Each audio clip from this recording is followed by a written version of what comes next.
You see, he was the one who announced Jesus' coming as the Messiah, as he was baptizing in the desert.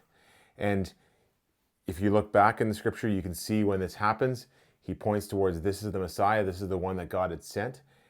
And that's exactly what he did. But now, John the Baptist is not in the desert doing baptisms. He's actually in prison. And his life is on the line.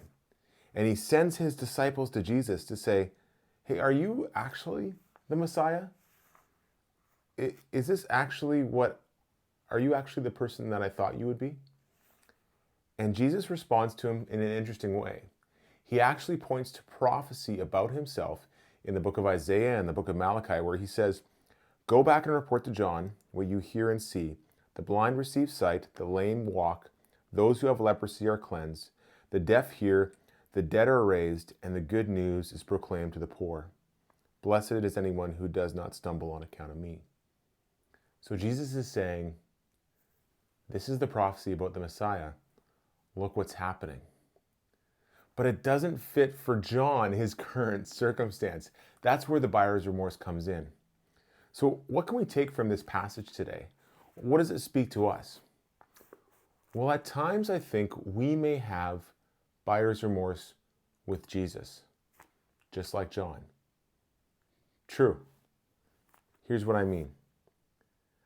I think at times we do this thing where we go on our journey and we go a certain way. We decide, hey, I'm going to do this and I'm going to, live my life in such a way. And we ask God to bless our lives.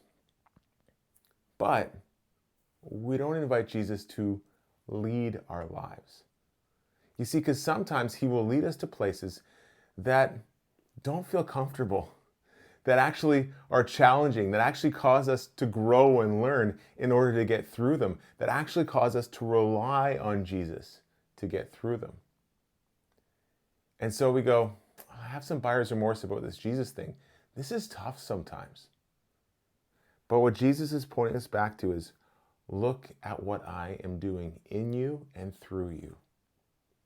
And you don't have to have buyer's remorse. You just have to lean into me and trust me more. That's a word for John the Baptist. That's a word for us today. I hope that encourages you.